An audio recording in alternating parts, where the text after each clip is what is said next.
चिंकू खरगोश और पीहू हथनी दोनों भाई बहन हर वक्त फोन में ही लगे रहते थे। पूरा दिन बस मोबाइल में यूट्यूब पर वीडियो देखते रहते थे। एक दिन वह वीडियो देख रहे थे तो उन्हें एक नई गेम पबजी के बारे में पता चला। दोनों को उसका ट्रेलर बहुत अच्छा लगा तो पीहू हथनी ने कहा, चिंकू भैया देखो कितनी मस्त गेम है ना, चलो ना एक बार इसे डाउनलोड करके खेल के देखते हैं कि आखिर ये गेम कैसी है। देखने में तो बहुत अच्छी लग रही है, खेलने में कितनी अच्छी होगी ना। हाँ बहन, तुमने सही कहा। आजकल मैंने भी इसके बारे में बहुत सुना है। स्कूल में भी सब इसी गेम के बारे में बात करते रहते हैं। एक बार इसे खेल कर देख ही लेते हैं। और चिंकू खरगोश पबजी गेम को अपने फोन में डाउनलोड कर लेता है और उसे खेलने लगता है। दोनों भाई बहनों को वह गेम बहुत ही ज्यादा पसंद आती है और वह उस गेम में ही लगे रहते हैं। पीहू, यह तो सच में बहुत अच्छी गेम है। जैसे मैं गेम चाहता था ये तो बिल्कुल वैसी ही है। अब मैं इसे सीख जाऊंगा कि एक सोल्जर कैसे बन सकते हैं। बस फिर उस दिन से दोनों भाई बहन फोन उठाते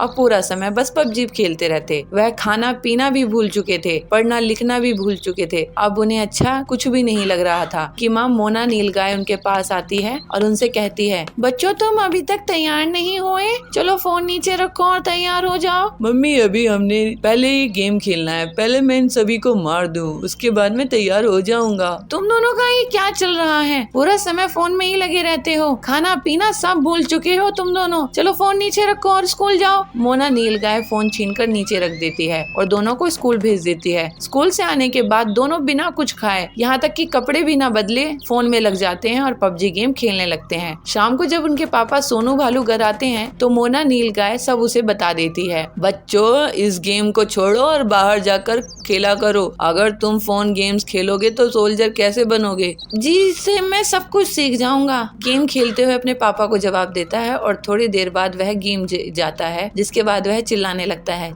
ये विनर विनर चिकन डिनर, जय पबजी जय पबजी। अरे ये क्या बोल रहे हो चिंकू? पापा, मैं गेम जीत गया हूँ ना, तो ऐसे ही सेलिब्रेट करते हैं इसे जीतने पर। सोनू भालू और मोना नीलगाय दोनों अपने बच्चों से बहुत परेशान हो गए थे। तभी अगले दिन सोनू भालू का छोटा भाई यश शेर घर पर आता है। वह एक आर्मी में सोल्जर है। वह अपने भाई को दुखी देखता है तो उससे कहता है, यश भाई क्या हुआ, आप उदास क्यों हो? अरे यश देखो ना, तुम्हारा भतीजा भतीजी पूरा दिन बस पबजी गेम खेलते रहते हैं। कहते हैं कि ऐसे वे सोल्जर बनेंगे। अब तुम ही उन्हें समझाओ कि ये गेम खेलकर कैसे कोई सोल्जर बन सकता है। इस गेम के चक्कर में तो वो समय से खाना भी नहीं खाते हैं। बच्चों, तुम्हें आर्मी में सोल्जर बनना है ना? हाँ चाचा, मैंने तो गन चलाना भी सीख लिया है, दिखाऊं आपको? बेटा, यह तो सिर्फ एक गेम है, इसमें तुम असली गन कैसे चला सकते हो, इसकी तो तुम्हें ट्रेनिंग करनी पड़ेगी और जिसके लिए तुम्हें पहले सोल्जर बनना पड़ेगा। और सोल्जर बनना कोई आसान बात नहीं है। तुम्हें पता है, मेरा दोस्त बहुत गेम खेलता था, उसे सोल्जर बनना था, मगर फोन गेम्स खेलने की वजह से वह बहुत मोटा हो गया, जिस वजह से वह सोल्जर कभी नहीं बन पाया। तो चाचा, आप कैसे बन गए सोल्जर? यश, क्योंकि बेटा मैं बाहर जाकर खेलता था, जिससे मैं फिट रहता था और एक सोल्जर बन पाया। और आज तुम ट्रेनिंग पर जाओगे तो वहाँ पर तुम्हें गन चलाना सिखाएंगे। गेम खेलने से तुम ये कभी नहीं सीख पाओगे। मैं समझ गया चाचा, अब से मैं ये गेम कभी नहीं खेलूंगा। फोन गेम सिर्फ कभी कभी अच्छे लगते हैं। अब से तो मैं बाहर जाकर ही खेला करूंगा और पढ़ाई भी करूंगा। और देखना, एक दिन आपके जैसा सोल्जर बनूंगा और देश की रक्षा करूंगा, देश का नाम रोशन करूंगा। दोनों बच्चे समझ जाते हैं और पबजी गेम खेलना बंद कर देते हैं और बाहर बच्चों के साथ खेलना शुरू करते हैं।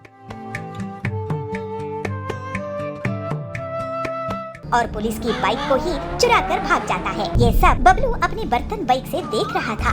फिर वो तुरंत ही कालू कौवे का अपनी बर्तन बाइक से पीछा करने लगता है और उसे जोर से एक लात लगाता है। कालू की बाइक डगमगा जाती है और कालू जोर से गिर जाता है।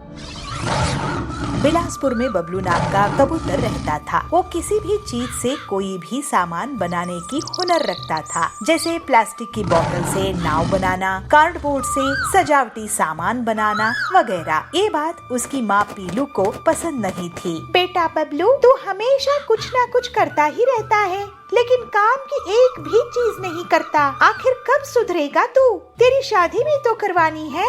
माँ, मैं काम करके जितना पैसा कमाता हूँ उतने में घर का खर्चा तो चल जाता है ना। तुम मुझे ताना कब बंद करोगी? घर खर्च का जितना पैसा आता है उतना तो तू घर के सामान से फालतू की चीजें बनाने में लगा देता है। घर की पूरी बोतल्स, घर की अलमारी की लकड़ी सब बेकार गई। मैं इतनी मेहनत मजदूरी करके घर चला रही हूँ और एक तू है कि सारा सामान कबाड़ा कर देता है। माँ, मुझे कुछ दिन और दो, तुम जरूर एक दिन मुझ पे गर्व करोगी। भगवान करे वो दिन जल्दी आए, नहीं तो तू तो हमारा घोंसला ही बिकवा देगा।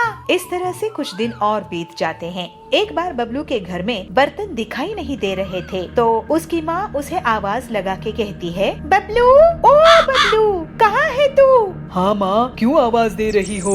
बताओ क्या काम है? बेटा, लगता है घर में चोरी हो गई है। एक भी बर्तन दिखाई नहीं दे रही है। चल हम पुलिस स्टेशन में कंप्लेंट करते हैं। नहीं माँ, बर्तन कहीं नहीं गए हैं। आओ अपने घोंसले के पीछे चलो, मैं तुम्हें दिखाता हूँ। फिर बबलू अपनी माँ को घोंसले के पीछे लेके जाता है और वहाँ बर्तनों से बनी एक मोटरसाइकिल दिखाता है और बबलू कहता है, माँ ये देखो, है ना कमाल की चीज। अरे नालायक, ये क्या कर दिया तूने? अब मैं घर का खाना किसमें बनाऊंगी? ये बर्तन की बाइक कौन चलाएगा? तू तो मुझे बर्बाद ही कर देगा। तभी वहाँ सुंदरी आती है। अरे पीलू, ये बबलू को क्यों मार रही हो? इसने ऐसी मोटरसाइकिल बनाई है कि सब इसे देखते ही रहेंगे। नहीं सुंदरी बहन, ये बबलू पता नहीं कब मुझे तंग करना बंद करेगा। जंगल में कालू कौवा मोटरसाइकिल बाइक्स चोरी करता था। घर से या बाजार से वो बाइक चुराने में कामयाब हो ही जाता था। पक्षी उसकी कंप्लेंट लेकर पुलिस बाज के पास पहुँचे। इंस्पेक्टर बाज जी, हमारी बाइक रोज चोरी हो रहे हैं, आप कुछ कीजिए ना। औजार तो मेरे 5 साल में बेटे की बाइक भी चुरा के ले गया। मैं तो लुट गया इंस्पेक्टर भाईजान। हाँ, लगता है ये काम कालू कौवे का है। एक बार हाथ लग जाए तो मैं उसे बड़ी जेल में डलवा दूंगा। लेकिन उसके लिए आपको कितना टाइम लगेगा इंस्पेक्टर साहब? इतने दिनों में तो वो सारे जंगल की बाइक्स चुरा लेगा और किसी के पास मोटरसाइकिल बाइक्स नहीं बचेंगे। हाँ, बंटी जी, कालू को जो कोई भी पकड़वाने में पुलिस की मदद करेगा, मैं उसे सरकार से 50,000 का इनाम दिलवाऊंगा। इस तरह से सभी वहाँ से चले जाते हैं। कालू ये सब दूर बैठकर सुन रहा था। ऐसा क्या, मुझ पर इनाम? अब मजा चखाऊंगा इन पुलिस वालों को। मैं इनकी ही बाइक चुरा के भाग जाऊंगा और इन्हें पता भी नहीं चलेगा। थोड़ी देर बाद ही पुलिस स्टेशन में कालू कौवा मच्छर मारने की दवाई से धुआं कर देता है और पुलिस की बाइक को ही चुरा कर भाग जाता है। पुलिस बाज का सर चकरा रहा था, वो कुछ नहीं कर पाया। ये सब बबलू अपने बर्तन बाइक से देख रहा था। फिर वो तुरंत ही कालू कौवे का अपनी बर्तन बाइक से पीछा करने लगता है और जल्दी ही बबलू कालू की बाइक के पास पहुंच जाता है और उसे जोर से एक लात लगाता है। कालू की बाइक डगमगा जाती है और कालू जोर से गिर जाता है। बबलू अपनी बर्तन बाइक से कालू को पकड़ने में कामयाब होता है और फिर उसे पुलिस स्टेशन लेके आता है। अरे ये क्या, ये कौन सी नायाब बाइक है जिससे तूने मुझे पकड़ा है? ये मेरी स्पेशल बर्तन बाइक है। ऐसी बाइक तो मैंने पहले कभी नहीं देखा। और अब तुम ऐसी बाइक को क्या, कैसी भी बाइक को नहीं देख पाओगे, क्योंकि अब तुम जेल में पड़े रहोगे। फिर अगले दिन पूरे जंगल के सामने बबलू को पुलिस के द्वारा पूरे 50,000 का इनाम दिया जाता है। बबलू की माँ बहुत खुश होती है और कहती है, वाह बबलू, तूने तो मेरा नाम रोशन कर दिया बेटा। पूरे गांव में तेरी बर्तन बाइक अब फेमस हो गई है और तू भी। इस तरह से अब बबलू के अनोखे काम पूरे जंगल में प्रसिद्ध हो गए। उसके पास अब पैसे आने लगे और बबलू अपनी माँ पीलू के साथ हंसी खुशी रहने लगा। टुन्नू लोमड़ी चोर को पकड़कर उसको पुलिस के हवाले कर देते हैं। पिंकी, दादाजी मुझे माफ कर दो। तू क्यों माफी मांग रहा है? तूने क्या किया? इसलिए क्योंकि मैं रॉकी को जंगल में छोड़ आया था। पर पिंकी बंदरिया और कुन्नू सियार भाई बहन हैं। वो गांव में अपने मम्मी पापा और दादा दादी के साथ रहते हैं। एक दिन स्कूल में आते समय पिंकी बंदरिया की नजर कीचड़ में सने एक कुत्ते पर गई। वो बहुत छोटा था और रो रहा था। पिंकी को उस पर तरस आ गया, इसलिए वो उसके पास गई और अपनी बोतल का कच्चा पानी उसने उस पर डाला और उसे अपनी गोद में उठा लिया। पिंकी छोड़ इसे, देखिए कितना गंदा है और कितनी बदबू आ रही है इसमें से। छी, छोड़ इसको। नहीं कुन्नू, मैं इसको नहीं छोड़ सकती। पता नहीं इसके माँ बाप कहाँ हैं और देखो तो बेचारा रो रहा है। मैं इसको अपने साथ लेकर चल रही हूँ, ठीक है ना? पिंकी उस कुत्ते को अपने साथ ले आती है और उसको खाना खिलाती है और उसे अपने पास लेटाकर टीवी भी दिखाती है। कुन्नू ये देख बहुत गुस्सा हो जाता है। पिंकी, उतार इसको,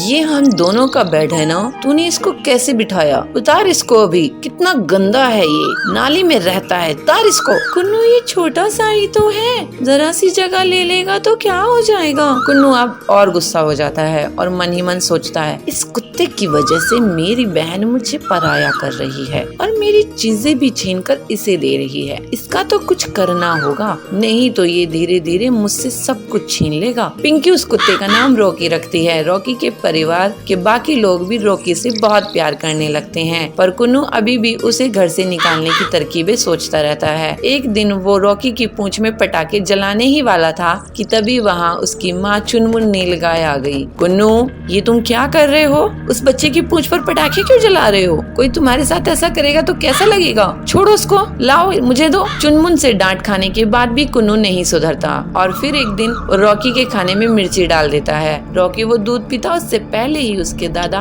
टुन्नू शेर वहाँ पहुँच गए। कुन्नू, ये दूध लाल क्यों है? क्या मिलाया है इसमें? कुन्नू घबरा जाता है। सच सच बोलो कुन्नू। नहीं, कुछ भी नहीं दादाजी, वो तो ऐसे ही हो गया। मैं जानता हूँ तुम रॉकी को जरा भी प्यार नहीं करते हो और उसे घर से निकालना चाहते हो, पर बेटे ये बेचारा भी बहुत छोटा है, तो जानता भी नहीं कि तुम इसके साथ क्या क्या कर रहे हो, इसलिए ये सब छोड़ो और उसके साथ प्यार से पेश आओ, ठीक है? दादा के समझाने पर भी कुन्नू नहीं समझता और फिर एक रात वो रॉकी को लेकर जंगल में चला जाता है और उसे कहीं दूर छोड़ाता है और घर आकर सो जाता है। अब उस रॉकी को मैं ऐसी जगह छोड़ कर आया हूँ जहाँ से वो चाह कर भी वापस नहीं आ सकता और मैं जीऊंगा चैन की जिंदगी। अंधेरी रात हो चुकी थी, घर में सब सो चुके थे कि तभी एक लोमड़ी चोर उनके घर में घुस जाती है और एक एक करके घर का सारा कीमती सामान चुरा लेती है। पर जैसे ही वो घर के बाहर कदम रखती है वैसे ही रॉकी भौंकने लगता है और घर वाले सारे लोग जाग जाते हैं। तब तक रॉकी लोमड़ी चोर को हिलने तक नहीं देता। अच्छा, तो ये चोर हमारे घर में चोरी करने आया था।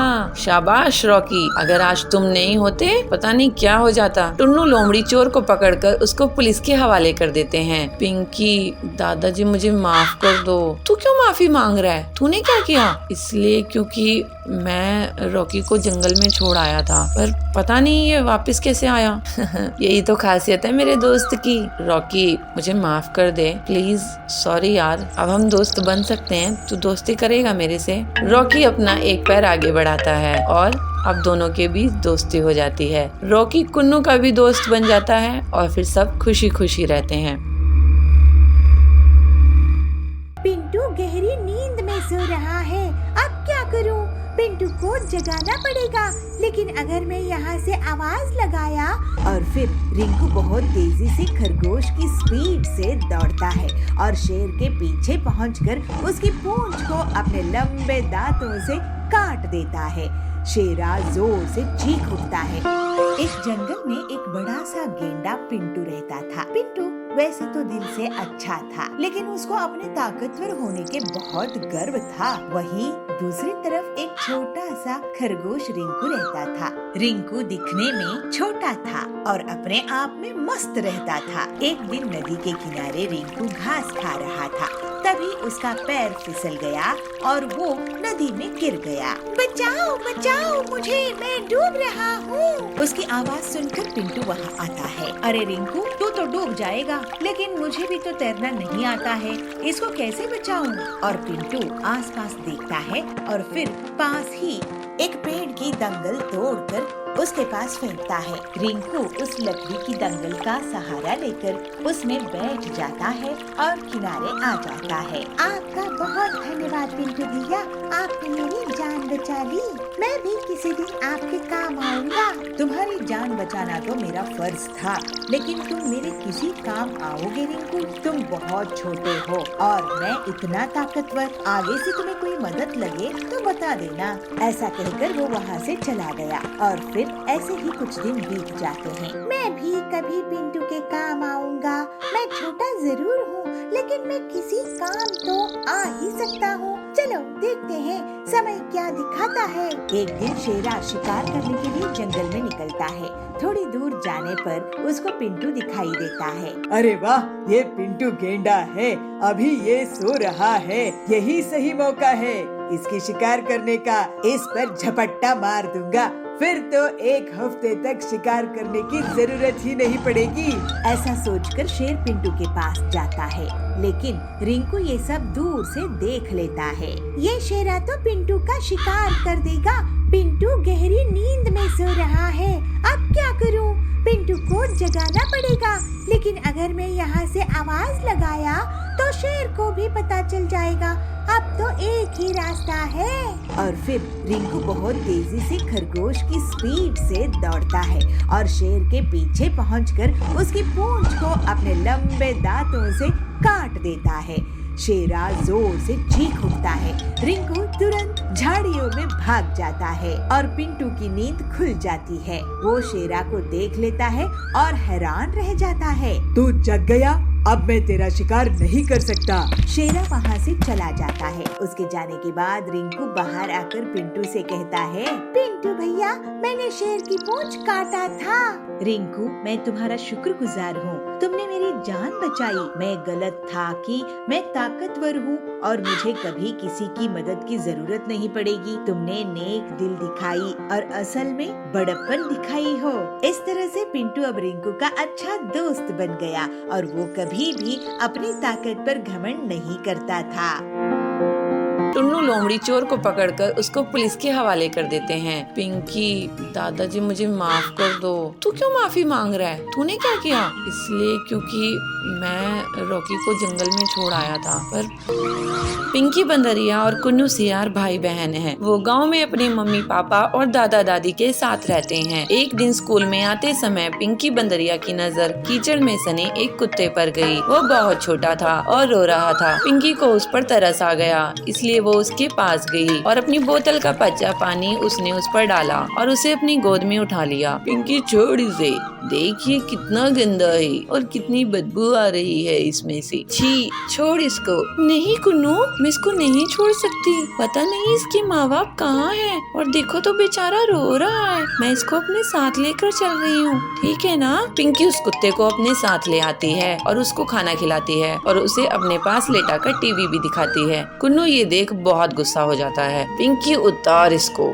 ये हम दोनों का बेड है ना, तूने इसको कैसे बिठाया? उतार इसको, अभी कितना गंदा है ये, नाली में रहता है, उतार इसको। कुन्नू ये छोटा सा ही तो है, जरा सी जगह ले लेगा तो क्या हो जाएगा। कुन्नू अब और गुस्सा हो जाता है और मन ही मन सोचता है, इस कुत्ते की वजह से मेरी बहन मुझे पराया कर रही है और मेरी चीजें भी छीन कर इसे दे रही है। इसका तो कुछ करना होगा, नहीं तो ये धीरे धीरे मुझसे सब कुछ छीन लेगा। पिंकी उस कुत्ते का नाम रॉकी रखती है। रॉकी के परिवार के बाकी लोग भी रॉकी से बहुत प्यार करने लगते हैं, पर कुन्नू अभी भी उसे घर से निकालने की तरकीबें सोचता रहता है। एक दिन वो रॉकी की पूंछ में पटाखे जलाने ही वाला था कि तभी वहाँ उसकी माँ चुनमुन नीलगाय आ गई। कुन्नू, ये तुम क्या कर रहे हो? उस बच्चे की पूंछ पर पटाखे क्यों जला रहे हो? कोई तुम्हारे साथ ऐसा करेगा तो कैसा लगेगा? छोड़ो उसको, लाओ मुझे दो। चुनमुन से डांट खाने के बाद भी कुन्नू नहीं सुधरता और फिर एक दिन रॉकी के खाने में मिर्ची डाल देता है। रॉकी वो दूध पीता उससे पहले ही उसके दादा टुन्नू शेर वहाँ पहुँच गए। कुन्नू, ये दूध लाल क्यों है? क्या मिलाया है इसमें? कुन्नू घबरा जाता है। सच सच बोलो कुन्नू। नहीं, कुछ भी नहीं दादाजी, वो तो ऐसे ही हो गया। मैं जानता हूँ तुम रॉकी को जरा भी प्यार नहीं करते हो और उसे घर से निकालना चाहते हो, पर बेटे ये बेचारा भी बहुत छोटा है, तो जानता भी नहीं कि तुम इसके साथ क्या क्या कर रहे हो, इसलिए ये सब सब छोड़ो और उसके साथ प्यार से पेश आओ, ठीक है। दादा के समझाने पर भी कुन्नू नहीं समझता और फिर एक रात वो रॉकी को लेकर जंगल में चला जाता है और उसे कहीं दूर छोड़ आता है और घर आकर सो जाता है। अब उस रॉकी को मैं ऐसी जगह छोड़ कर आया हूँ जहाँ से वो चाह कर भी वापस नहीं आ सकता और मैं जीऊंगा चैन की जिंदगी। अंधेरी रात हो चुकी थी, घर में सब सो चुके थे कि तभी एक लोमड़ी चोर उनके घर में घुस जाती है और एक एक करके घर का सारा कीमती सामान चुरा लेती है। पर जैसे ही वो घर के बाहर कदम रखती है वैसे ही रॉकी भौंकने लगता है और घर वाले सारे लोग जाग जाते हैं। तब तक रॉकी लोमड़ी चोर को हिलने तक नहीं देता। अच्छा, तो ये चोर हमारे घर में चोरी करने आया था। शाबाश रॉकी, अगर आज तुम नहीं होते पता नहीं क्या हो जाता। टुन्नू लोमड़ी चोर को पकड़कर उसको पुलिस के हवाले कर देते हैं। पिंकी, दादाजी मुझे माफ कर दो। तू क्यों माफी मांग रहा है? तूने क्या किया? इसलिए क्योंकि मैं रॉकी को जंगल में छोड़ आया था, पर पता नहीं ये वापस कैसे आया। यही तो खासियत है मेरे दोस्त की। रॉकी मुझे माफ कर दे प्लीज। सॉरी यार, अब हम दोस्त बन सकते हैं, तू दोस्ती करेगा मेरे से? रॉकी अपना एक पैर आगे बढ़ाता है और अब दोनों के बीच दोस्ती हो जाती है। रॉकी कुन्नू का भी दोस्त बन जाता है और फिर सब खुशी खुशी रहते हैं। सुंदर जंगल में शेरा का बहुत आतंक था। सभी जानवर उसके गुस्से से बहुत डरते थे। उसी जंगल में एक समझदार खरगोश रिंकू रहता था। रिंकू हमेशा अपनी चालाकी से बड़े बड़े जानवरों से अपनी जान बचा लेता था, लेकिन वो हमेशा दूसरे छोटे जानवरों की मदद करता था। इस वजह से सभी जानवर उसको बहुत पसंद करते थे। एक दिन रिंकू जंगल में टहल रहा था, तभी उसे छोटू और उसकी पत्नी दिखाई दिए। छोटू भैया, छोटी भाभी, कहाँ घूम रहे हो? कुछ नहीं रिंकू, हम तो ताजी घास और फलों की तलाश में आए हैं। यहाँ की घास तो बहुत हरी भरी है, हम तो सोच रहे थे कि यहीं पास बस जाए। आप लोग क्या शेरा के बारे में नहीं सुने हो? ये उसी का इलाका है। अगर उसने आप दोनों को देख लिया तो आपकी खैर नहीं। शेरा तो बहुत ही क्रूर है। तभी वहाँ शेरा का दहाड़ने की आवाज आती है और सब डर जाते हैं। सुनिए जी, ये तो शेरा की दहाड़ है, अब क्या होगा? आप दोनों उस पेड़ के पीछे से भाग जाओ। और फिर दोनों पति पत्नी एक पेड़ के पीछे से भाग जाते हैं। रिंकू खरगोश, यहाँ पर 2 जानवर आए थे, मैं उनका शिकार करने आया हूँ। क्या तुमने उन्हें देखा है? जी शेरा जी, मैंने उन्हें उस रास्ते से जाते हुए देखा। रिंकू शेरा को दूसरी तरफ इशारा करके भेज देता है। छोटू और छोटी रिंकू के पास आते हैं। तुम्हारा शुक्रिया रिंकू भैया। अब आप दोनों यहाँ पर घास खाकर जल्दी से चले जाओ। इसके बाद दोनों पति पत्नी घास खाकर वहाँ से चले जाते हैं। दूसरे दिन वही दोनों उस घास के मैदान के पास एक तालाब में रिंकू को मिल जाते हैं। छोटू भैया, छोटी भाभी, आप दोनों के जाने के बाद शेरा फिर से आया था और मुझे धमका कर गया है कि अगर अगली बार उसको उसके शिकार का सही पता नहीं मिला तो वो मुझे ही खा जाएगा। आपने हमारी जान बचाने के लिए अपनी जान खतरे में डाली भैया, आपका बहुत धन्यवाद। दोनों पति पत्नी वहाँ से भाग जाते हैं। तो शेर वहाँ पे आकर कहता है, रिंकू तू, मुझे यहाँ और भी जानवरों की आवाजें आ रही थी, तू किससे बात कर रहा था? जरा बताना मुझे, मेरी धमकी याद है ना? अगर तू मुझे सच नहीं बताएगा तो आज तो मैं तुझे ही खा जाऊंगा। रिंकू बहुत डर जाता है, वो सोचने लगता है, शेरा बहुत ताकतवर है और इससे हर बार झूठ बोलने का एक ही मतलब है कि इसकी दावत बन जाना। अब मैं क्या करूं? मेरी भी जान खतरे में है। सच कहूंगा तो पति पत्नी मारे जाएंगे, झूठ बोला तो मैं मारा जाऊंगा। लेकिन आखिर हम सब कब तक इस शेरा से डर के रहेंगे? सोच क्या रहा है? जवाब दे। शेरा जी, मैं पानी से बात कर रहा था, आप भी बात करके देख लो। पानी से? पानी में क्या है? आप ही देख लो, उसमें शायद आपको शिकार करने के लिए कोई मिल जाए। शेरा पानी में झांक कर देखता है। मुझे तो कुछ नहीं दिख रहा है। रिंकू इशारों से छोटू और छोटी को बुलाता है। ध्यान से आगे जाकर देखो शेरा जी, आपका शिकार है वहाँ। शेरा जैसे ही थोड़ा और आगे बढ़ता है तभी उसे पीछे से रिंकू और छोटू छोटी धक्का दे देते हैं और उसको तालाब में गिरा देते हैं। मुझे बचाओ, मुझे तैरना नहीं आता है, मुझे बचाओ। शेरा डर के कारण चिल्लाने लगता है। उसकी आवाज सुनकर बहुत से जानवर आते हैं। शेरा, तुम सबको डराते हो, अपनी ताकत का तुम्हें बहुत घमंड है। अगर तुम हम सबको तंग करना छोड़ोगे तभी तुम्हें बचाएंगे। इसको मत बचाओ रिंकू। नहीं छोटू भाई, पूरे जंगल के सामने ये मदद मांगकर साबित कर चुका है कि इसको भी डर लगता है। मैं वादा करता हूँ कि मैं तंग नहीं करूँगा। और फिर सबके सामने रिंकू रस्सी फेंककर शेरा को बचाता है। शेरा शर्मिंदा हो जाता है और फिर वो कभी भी अपनी ताकत का गलत इस्तेमाल नहीं करता है और पूरे जंगल में अब रिंकू की सूझबूझ की तारीफ होने लगती है। इसी तरह से रिंकू इतनी मुश्किल में भी अपनी हिम्मत और होशियारी से मुसीबत खत्म करने में कामयाब होता है।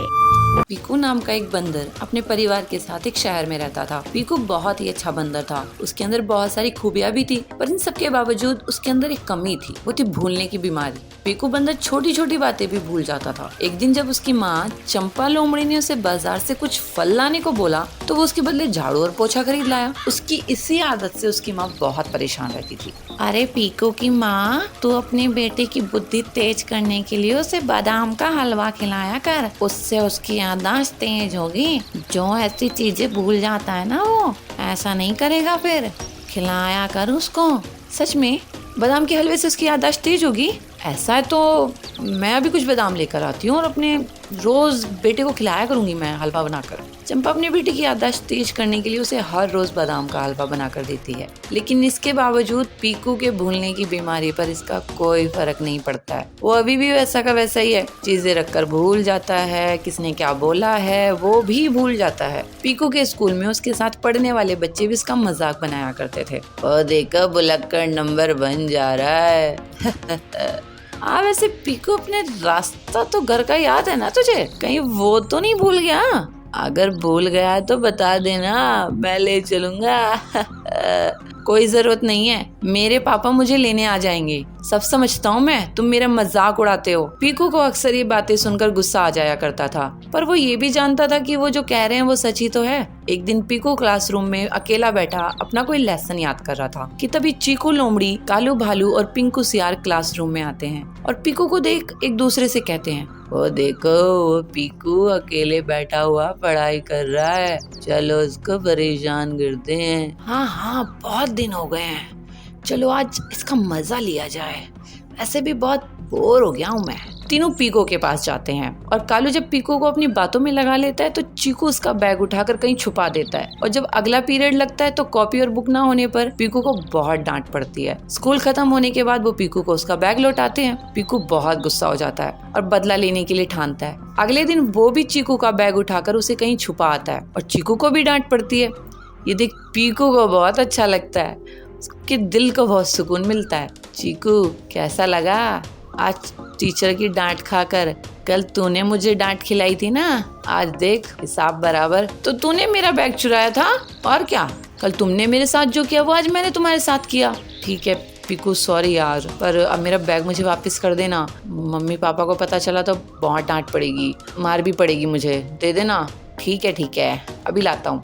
पीकू बैग ढूंढने जाता है पर उसे अभी याद ही नहीं आ रहा था कि उसने बैग कहाँ रखा, इसलिए वो उदास होकर चीकू के पास आता है। चीकू भाई मुझे माफ कर दे, मुझे याद नहीं है मैंने तेरा बैग कहाँ रखा था। चीकू को बहुत गुस्सा आता है और वो पीकू को प्रिंसिपल के पास लेकर जाता है, जहाँ प्रिंसिपल दोनों को डांट लगाते हैं। गलती तुम दोनों ने की है तो सजा भी भुगतोगे।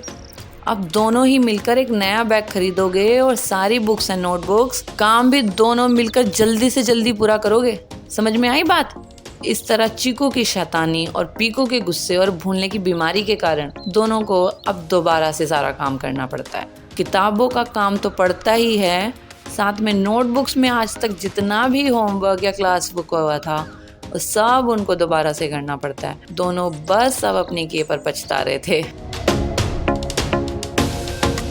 बहुत समय पहले की बात है, एक स्कूल में मोंटी नाम का हाथी पढ़ता था। मोंटी के एनुअल एग्जाम आने वाले थे, पर इसके बावजूद वो नहीं पढ़ता था। एक दिन लंच के दौरान उसने देखा कि पीहू लोमड़ी अभी भी पढ़ रही है, तो वो उसके पास गया। पीहू, तुम अब भी पढ़ रही हो? चलो खाना खा लेते हैं, लंच हो गया है। थोड़ी देर और मोंटी, बस मेरा प्रोजेक्ट पूरा ही होने वाला है। और वैसे भी मैडम आज सबका प्रोजेक्ट चेक करेंगी ना। तुमने कर लिया तुम्हारा प्रोजेक्ट? नहीं, अभी नहीं किया। और वैसे भी अभी तो बहुत समय है, मैडम को तो 8वें पीरियड में आना है ना प्रोजेक्ट चेक करने, तब तक मैं कर लूंगा। मोंटी बहुत ही आलसी था, वो आज का काम कल पर ही थोप देता था। वहीं पीहू बहुत ही मेहनती और बुद्धिमान लड़की थी, वो हमेशा अपना काम समय पर पूरा कर लेती थी। रहने दे, मुझे तो लगता है आज तू इसी में लगी रहेगी, मुझे तो बहुत भूख लगी है, मैं तो चला लंच करने। तुझे जब करना हो तू कर लेना, और वैसे भी मुझे तो खेलना भी है। मोंटी, खाना खाकर तुम भी अपना काम जल्दी से कर लो,